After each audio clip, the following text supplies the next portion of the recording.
Hey, this is Cody from Dark Cells Entertainment. I'm here this month on Meet the Band with DayGlo Mourning, band from Atlanta, Georgia.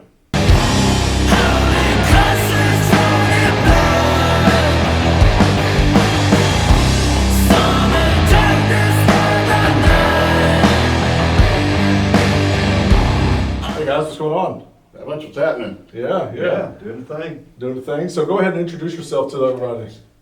All right. I'm Joe, DayGlo Joe.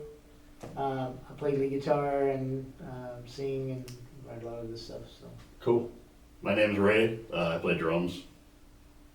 I'm Jeremy. I do bass or big dumb looking guitar and some vocals and do some writing as well. and builds most of the gear that we use on the Yeah, stage. yeah. Oh, that's cool. That's cool. Most of our stuff is custom by that guy. Nice. Yeah, that guy. Nice. So tell me a little bit about the name. Where did the DayGlo Mourning come from? How long you guys been around, and where did the name come from? Well, we originated in 2017. The name came from our original bass player. I don't know where he came up with it from, but It was a previous band, a song lyric from a previous band that he was in. you're right, a song lyric from a previous band he was in, so we kind of took it and just ran with it. In the beginning, we were very skeptical of it, but the more we wrote, the more the more the name seemed to fit, because we are heavy, we are down-tuned, dark, doomy, but it's also very psychedelic. Yeah. We take our influences from our upbringing, the Led Zeppelins, the Black Sabbaths, and all that stuff. So the jazzy and bluesy influences and from the psychedelic era of great rock and roll definitely permeates through all of the stuff that we write. And it took a couple months really for it to grow on us, and that the DayGlo psychedelic part of it, and then mourning, like you're in mourning, it just seemed to really encompass what we were doing. So it's stuff. Yeah, that really came together when Jeremy joined the band. Yeah. Nice. Just the songs became a little more groovy, a little more psychedelic, a little more, I say psychedelic. The jazzy influence that we brought. Yeah. Some of the breakdowns and stuff that we were doing on the last album would not have happened until Jeremy joined the band. And Jeremy, you joined in what, 2018? Yes. 2008. So yeah, and you've just been this lineup ever since. So. Yeah, you guys got a good lineup. So y'all been playing since 2018, is this lineup? Yeah, we have pretty this much? lineup. Yeah. Nice. So the Atlanta scene's been popping lately. What do you guys think about the Atlanta scene and what you've seen over the years since you guys have been around for so long? Well, I mean, back, you go back even 7 or 8 years, it was just back then, doing this type of music, it was only a handful of bands. And these guys, a lot of these guys are still around, and they're awesome, great bands. But it was a small handful of them. Now there's like a bunch, and we were kind of mid-transition because when we started doing it, it was still kind of a small handful of bands that did this. Now it's kind of like, wow, there's a lot of great new talent coming out doing this stuff. So Yeah. it's it's I get frustrated with a lot of people that I work with who love live music, but they only go see cover bands, and I'm like, there are so many good original bands in Atlanta. Oh yeah, Atlanta's so filled with talent. It's unbelievable. Yeah. Well, it's like we talk about metal because this is what we're all into metal, but there's a lot of good metal bands in Atlanta. Yeah. I don't know about outside of the metal genre because I'm just not into that stuff. Right. I mean, the metal genre is blowing up right now in Atlanta for sure. I think the problem is there's a lack of place to play. yes. Right? I mean, the places that you can play are very gatekept, and they're hard to get into. They're hard to work with. I mean, And I know that from personal experience. the 529, it's probably my favorite venue, and we've played at every venue in the city. Yeah. The 529 is probably my favorite room in the whole city, and they're just not doing metal anymore for whatever reason, post-COVID, and it's a great room, and people still, in the neighborhood go hang out there, but it's just not the same anymore. Yeah, it's not the same crowd. Yeah. Yeah, I mean, it's like, and I think about, post pre-pandemic, and then post-pandemic, there were some venues that just had disappeared off the face of earth. Mm-hmm. And this is in Atlanta and Athens. So it's like, it kind of created a vacuum there where, you got a lot of guys, shooting for these shows. And it really, I think, if you had more outlets for it, it would be really, really popular. Yeah, I think too that like a lot of the touring bands, they bring full packages these days, and it's really hard for bands to get on and play opening gigs Yeah. and open up for touring acts because the touring acts bring the whole show with them now. So it makes it a lot harder for a lot of bands to get on and do those things. So we kind of rely on the festivals and the stuff that like Sid and Jay are doing with Terminus Hate and Sid Howard Presents, and we've been helping out a lot with Sid's sponsoring that great stuff. for the Yeah. scene, for Yeah. sure. Sid's awesome. Sid and Amos, those guys are keeping it alive for sure. Yeah. Amos Rifkin. Yeah. Those two guys, Yeah. really keeping it alive. Yeah, I'm a fan of the festival. I like to see 5, 6, 7 bands, call it an afternoon or whatever. I like that atmosphere. Yeah, especially when it's not so late at night too. Yeah. that helps a lot. Yeah. I mean, they were done by what, 11? Yeah. The latest. Yeah. Yeah, it's great. And we're talking about the little 5-point series in case anyone's wondering, and there's 2 more coming up in July and August. August. Yeah. Yep, August. So definitely hit up the one in August, and then there'll be a fall series. I'm hearing, so that's cool. So we talked a little bit about influences. You mentioned a few names, but what are some other influences, and what are some of the big driving forces behind your writing technique and your style? Well, I can tell you on the new album that will get released sometime this year. It's in the can. Iron Maiden is like my all-time #1 favorite band, and I finally was able to put some of that influence on the new album. I never had before. I never had the courage to do it until this album, and I was so comfortable, playing and writing with Jeremy and Ray that I felt like it was time to bring some of that back. So you'll definitely hear some of that on a couple of the songs. Okay. But there's some heavy stuff as well that's Yeah. kind of a I'm old school, obviously. So Maiden is a big influence. Huge King Diamond fan for years. Yep. Um, I listened to some of that stuff when I was younger. Being a drummer, of course, Rush. So Yeah. Yeah, we just interviewed Subdivisions, who is named after a Rush song, Yeah. Subdivision. Yeah. So we learned that on the show here last month. So yes, I'm a huge Rush fan myself. Yeah, even though I'm nowhere near as talented, but Yeah, they were so Uh, progressive, yeah, so yeah. ahead of their time. yeah, I was a big fan of Rush and Deep Purple and just old school psychedelic. rock. Yeah, Yeah. You definitely hear the influences. I think on a new record for sure. Even on the last record, there was some of that stuff bled through, but this one definitely. Yeah, that's cool. How about you, Jeremy? We're covering a lot of ground on that new album. For me, of course, all the classic metal stuff, given these subgenres of music like Black Sabbath always comes out. And then, with me, I get into a lot of other stuff from that era. And then I also get into some crazier, wild stuff like Zappa and things, kind of wacky things that aren't for, you gotta kind of be a nerd to like.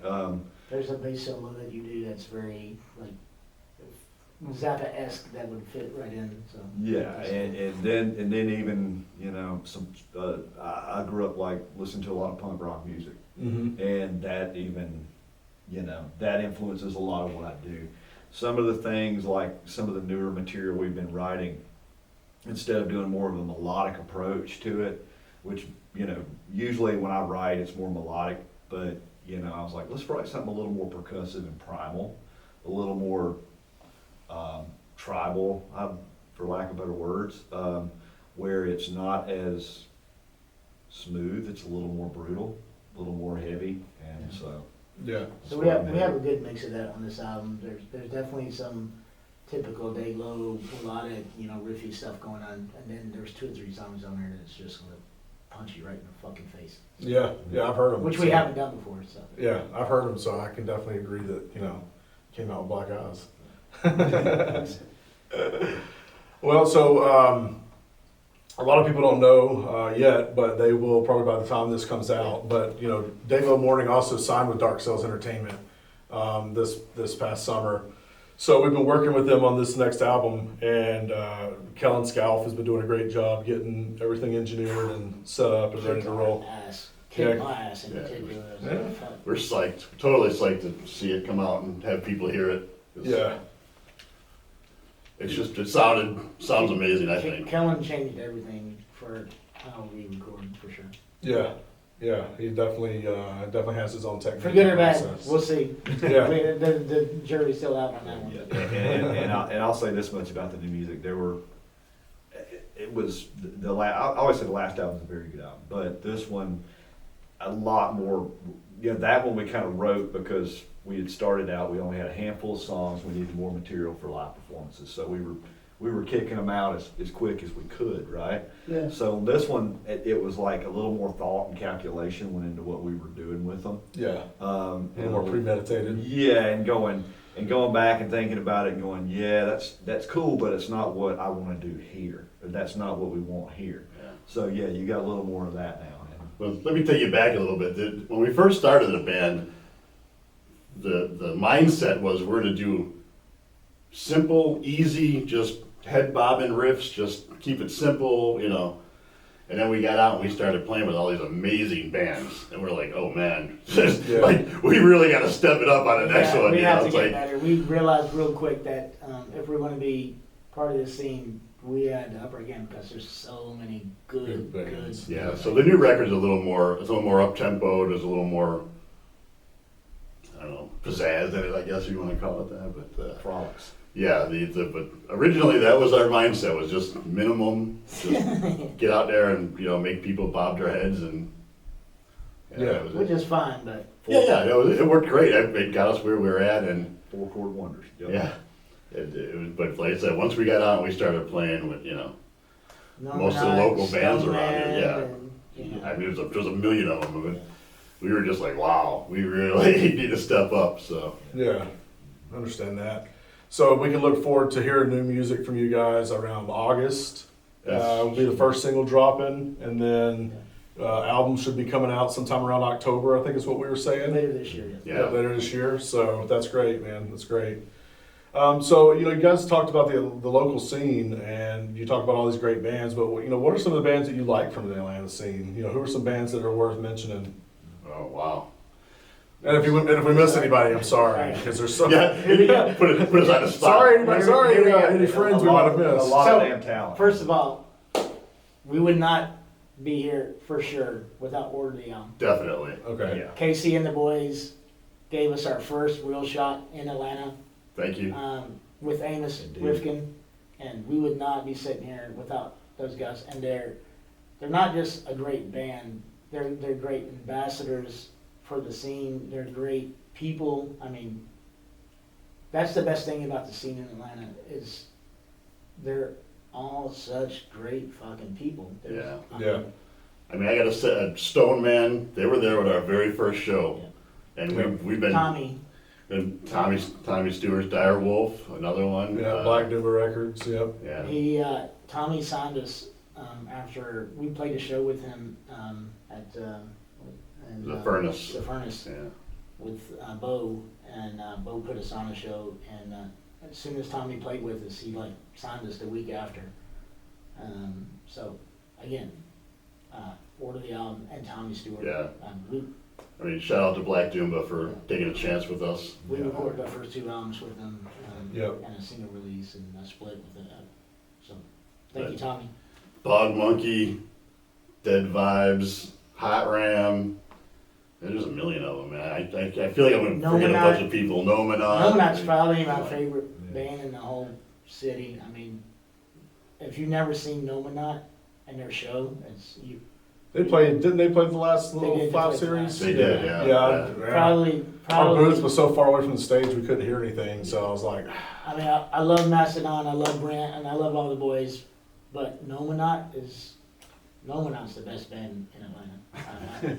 That's what I'm gonna say. I'm gonna go on the spot and say Nomadot is the best band in Atlanta. Yeah. And what genre do they fall into? They're very Progressive. Yeah, very proggy metal, Okay.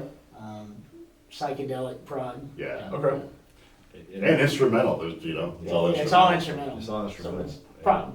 It's Yeah. You know, and I've always said with instrumental things, it's, you don't have a singer to hide behind, you don't have any words to hide behind. You genuinely- Yeah, they have And some you- gnomes and some giant mushrooms and things like that. Yeah, their They stage said, prompts are amazing. Go see them if you ever get a chance. Yeah, If you haven't seen visually Gnome enough, stunning. Let's Yeah, say you're sure. that. definitely missing out. Yeah. It's fun. It's just fucking straight up fun. But yeah, I mean, there were a lot of these guys I always, you know, think of them as our contemporaries. I mean, you've got guys like Canopy, Drifter, and those guys. Slower. Yeah, and Yeah. Leaf We Blower, were and talking about them last show. Yeah. then the newest one we know of that we're friends with is the guys from Lungburner. They're Lungburner, Yeah, yeah. Lungburner. they're fucking fabulous. I mean, that's, I'd say our genre, even outside our genre, I mean, Dead Bugs. Sepultura, Violent System, you know, Yeah. they're all great bands. Oh, you know, totally, so man. there's so much talent in Atlanta. And the cool thing about it too is everybody's really supportive. It's not like, you know, Sepultura, I mean, yeah, nobody's, you know, trying to, it's not really a competition. At least I don't see it that I way. don't It shouldn't be a competition. I don't No. feel that way. Yeah, No. it's very supportive. And so, Yeah. you know, if you're an Atlanta band, you know, you're our brothers. That's the way I look at it. Yeah. Yeah. The good thing is that the venues we do have in Atlanta are so far apart from each other that you don't have to Like worry about everything crowd is in stealing too Atlanta, much so- because Yeah. just the venues are so far apart now. Yeah, yeah. And, But with everything kind of spread out. and being the way that we're located, you know, a lot of people over the years said, "Are you guys an Athens band?" And it's like, well, no, not really, Yeah. because we kind of because where Raymond lives, we kind of straddle two Yeah. cities, but we don't. You know, we've got a show coming up in Athens later this week. But you know, it's like the Athens scene. Marcus is, you know, with Shade Beast is doing just a phenomenal job of putting shit together over there. He's Keeping it alive. he's I mean, killing. really- He's killing I mean, keeping it alive. Yeah. If it wasn't for Marcus and Shade Beast, I don't know what the metal scene would The be metal like. scene in Athens would be probably none. Yeah, I should hook up with him and try to get some shows over there. Yeah. I mean, after the Caledonia closed, I was concerned that the metal would stop. Yes, I don't really know the venues Shade in Beast Athens always- anymore. Like you have the 40 watt and Yeah, you got Flicker Bar, you got Flicker 40 Bar. Watt, you got World Famous. And Cindy. There's a couple The other. Georgia Theater has some bigger bands. Yeah, Yeah, bigger some bigger bands. bands play For there. metal, I think those are Local probably stuff, those are the ones, yeah. yeah, I've seen a few bands that the Georgia Theater, Yeah. few metal tours. I and saw stuff the do there. Sword there a while back, and I just heard that they're getting back together, so. Yeah, Yeah. Sword. I was I remember reading that them. sweet. Yes. yeah. Yeah, we're old school. All those old bands. If you like the Sword, you might like us. Yeah.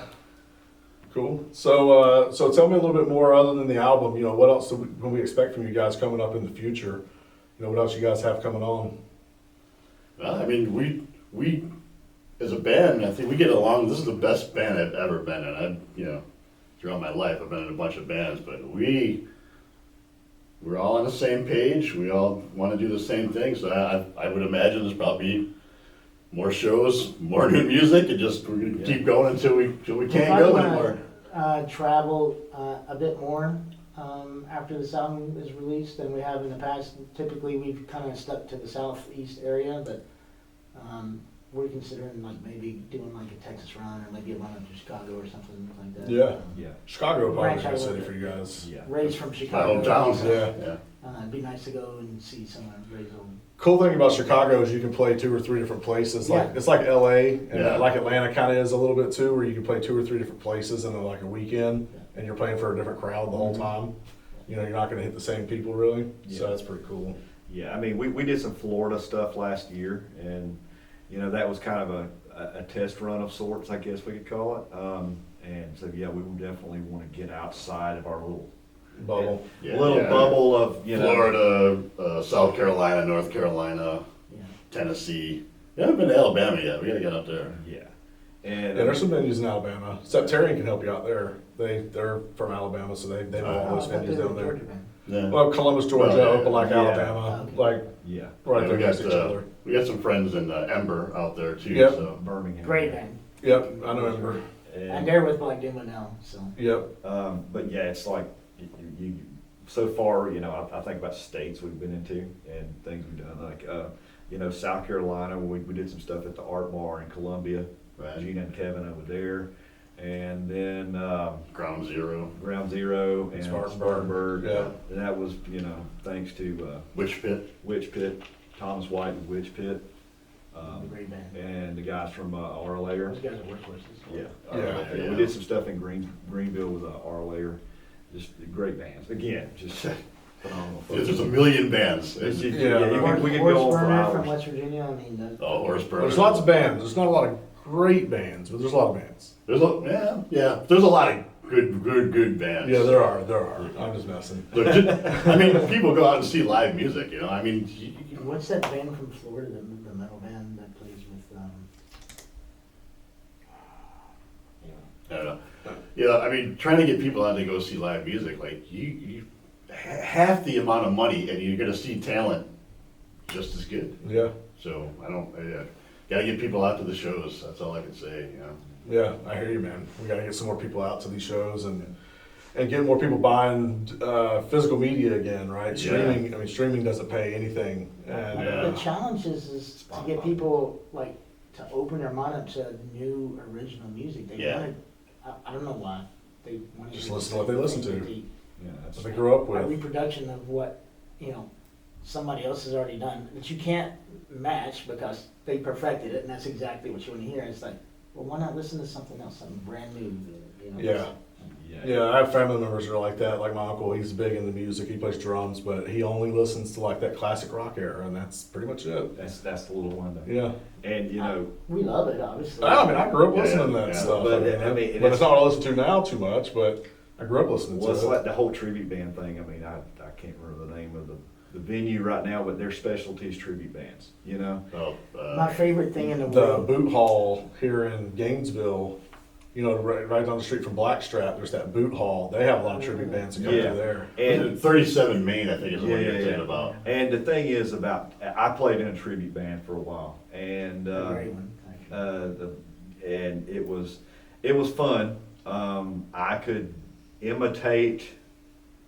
Let's just throw it out there. I could imitate Geezer Butler pretty closely, but I am not Geezer Butler. Yeah. I don't. I'm sitting there because of my nerdiness of music. But you will definitely hear Geezer on our fucking albums. Yeah, for yeah. A little bit influence there. A little bit. sure. A little here, Just there, a little for sure. Geezer. There's a little geezer in there, but it's and my thing was doing that. I'm like, it's never because of me. That music is holds a special place, and then you've seen the real band who actually wrote it, and then you compare it to this. Yeah. My favorite thing is to go to a venue blind and just See a go band. Yeah. and see a band that just blows you away. I'm like, holy shit! Yeah. I I've would seen have you been in a lot sitting of on my shows fucking too. couch, Yeah. I gotta and say, instead I'm hearing this amazing fucking band. Yeah, no, I see you at shows all the time, and I'm like, I can't believe Joe's here. I didn't really think he liked this kind of metal, but I see you there, man. and I would actually go out more. These guys know that. I would go out all the time if I could, but it's like I spend most of my time sitting building guitars and stuff, and it's He like works way too damn much. I work way too much. Yeah. I mean, that's like first world problems. You're like, well, I wish I wasn't working so damn hard. What's the name of your guitar company? Decibel Guitars. Decibel Guitars. Okay, Yes. cool. All right, well, I have a beautiful chrome flying V. yes, If you you look do. at the DayGlo Mourning pages, you'll see it. Yeah, yeah. Yes, you do. It's a very beautiful. And I still play the Rickenbackers because I spent so many years playing them. And one guy gave me some flack about it a while back. And there's new stuff coming. He's like, you Stand by. built some amazing stuff. Like, why are you still playing those damn old Rickenbackers? I'm like, because it's just like It's comfort. I pick it up and it's just like you walk in your house and you sit down on that same couch and you take your shoes off and just relax. And it's there. it's comfortable. Yeah. It's a shoe. It's And if you've ever played a Rickenbacker, they got that little plate on there, and you kind of get used to playing a Rickenbacker. you learn to You learn to play around it, you learn to play with it, and yeah. and everything else feels funny to you. Yes, and it's another thing people can, if you go on a bass forum, they'll sit there and talk trash on them. I'm like, it's an iconic piece of gear. Of course, it's going to have shortcomings and all that, but that's part of it. That's what makes its mystique with its shortcomings and things. All right. Well, guys, I appreciate you coming for the show this week. It's been a long process in the studio. We're looking forward to the album coming out. You can be sure to get that album here this fall from Dark Cells Entertainment. You can get it off of our Bandcamp, It'll be in vinyl and CD. We haven't talked about cassette, but maybe cassette, we'll see. But thank you for watching. Make sure you like and subscribe, and we'll see you next month. Stay heavy.